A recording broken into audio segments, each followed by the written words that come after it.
ends and not a means.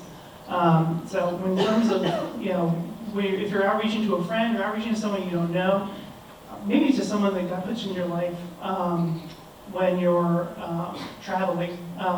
This past weekend I was down at the Royal Rumble. Any wrestling fans? Wow, everybody? It's still a thing. Anyways, I meet this guy from Great Britain and ended up talking to him about the Anglican Church and just one of these things where you never know where God's going to put someone in your life, and y'all should watch wrestling. Next, we're missing a part. Does this thing go down any further? No, stay on that same slide.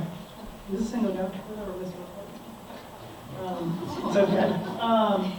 Evangelii Gaudium, The Joy of the Gospel, is an encyclical by Pope Francis. How many people have heard of it? Wow, this is really good.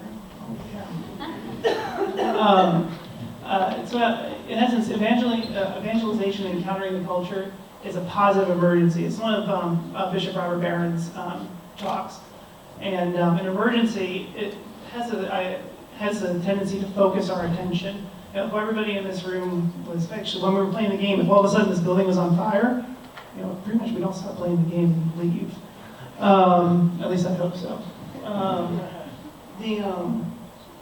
The key there is back.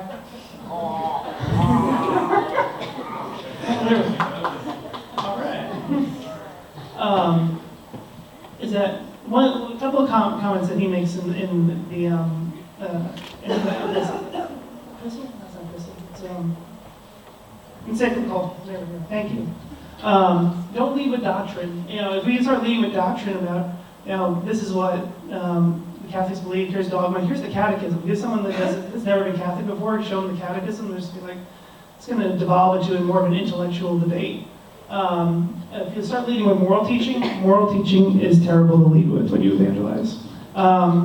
We live in a society right now that people don't like being told what to do. It's my right. Freedom. So, if we lead with the joy, if we lead with joy of the gospel, and it's going to be reflective. So, I'm pretty sure a lot of people on here. How many people have been on retreat? Woo! You haven't been on retreat, go on retreat. You can know that feeling that when you come off of a CSU retreat, you feel a presence of joy. That joy needs to radiate off of you. The part that got cut off here is Saint Irenaeus. Saint Irenaeus, I think, is a really a good example of what it means to evangelize and encounter the culture. He was a church father 100 years after Jesus' resurrection. And the culture that he was evangelizing to at the time was one of a God that needed people. So like the Greek gods and the Roman gods of the time needed sacrifice. And because of that, you see in the myths that those people all of a sudden would be manipulated by the gods, or they could manipulate the gods. Whereas the neat thing about the God of Christianity is that, there's no need. He doesn't need us to do this work. He wants us out of love to, share our joy and share Him with others. I'll put down there at the bottom, for glory, God's made fully alive. Hashtag, we should copyright this. On campus, next slide. Okay, on campus, some things that y'all do, and we were doing this 10 years ago, and still going on today, homecoming and on-campus events. These are fantastic, because when you see people, or people see y'all on campus, and they see these events, it's an opportunity to say, well, they're not just people that are over there across the street at the church.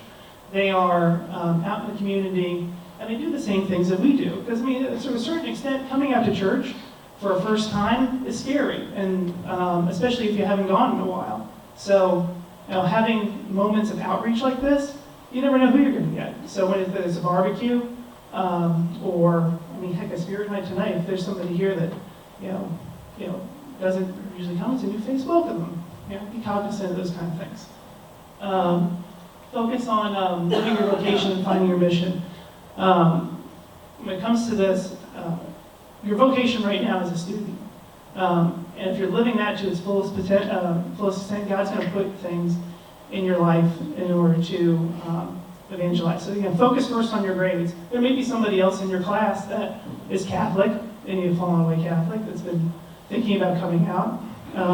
Eventually God will put that person in your life. And just be aware, be able to invite them. But more than that, be ready to focus in on them. Not be, going back to JP2, don't be focusing in on, it'd be great to have him come to CSU because we want to increase our numbers.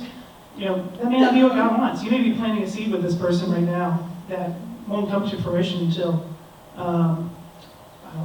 years down the road.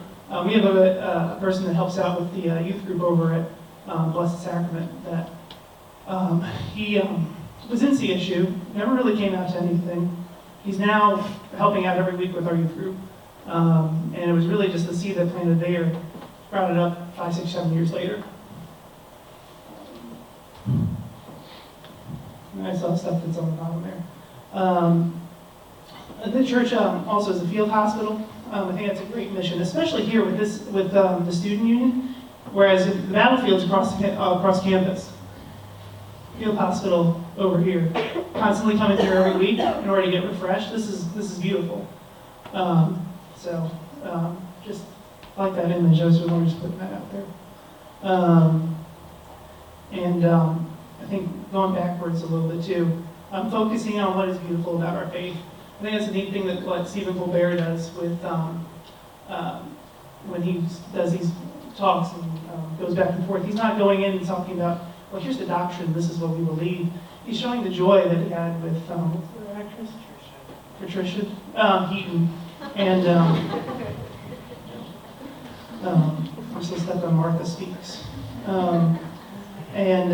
He's focusing on what's beautiful. Again, don't focus on what's good and true. You'll get to those, but explain to people, this is what's beautiful about my faith. This is why I love coming to church. This is why I love being Catholic. The other questions will follow. Desire, in essence, in order for someone to usually come to know the faith, it's not because all of a sudden we see something that's good and we say we want it. It's more, desire is more mimetic. We see that somebody else wants it, and then we also want it as well. Think of like toddlers. When one has a toy, another person has a toy. Oh, I want to have that toy now. iPhone's another one. So somebody has an iPhone, somebody else has to get an iPhone. We said that with the high school youth group. As soon as one gets them, the freshmen, they all do. So, and then they don't turn them off. Next one, next slide. No, back one. After college, eventually you have to graduate. No, seriously, this happens. It sucks, but it happens. The corporate grind that follows suck, and I also was going to put on there that mortgages really suck. Formation. One of the key foundations, even while you're in school, after school, is making sure that you have a good formation. Right now, you're kind of spoiled. You have a good community to come to every week. You got people that are here. If anybody in this room is totally acceptable, go ahead and start talking about Jesus with. After college, those instances don't really exist. So you want to make sure that when it comes to formation, you want to make sure that you're having the resources around you, putting things like the Word on Fire podcasts or Word on Fire things, making sure that you're still feeding yourself. And also taking time. After college, I hear from a lot of friends that graduate 6, 7 years out, they never make time for a retreat. Make time for a retreat. It's very important to kind of pull yourself away from the culture in order to kind of see the culture. Also, fellowship. Be looking for fellowship, especially when you guys go on breaks in your parishes, and then also staying in contact with CSU. We were at a CSU alumni retreat.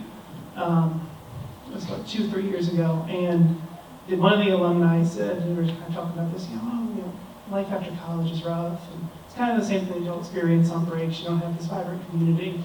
And she made the comment, he goes, well, if you think that it's rough, call up somebody that you went to CSU with, because If they cared as much about your salvation back then, I guarantee you they still do now.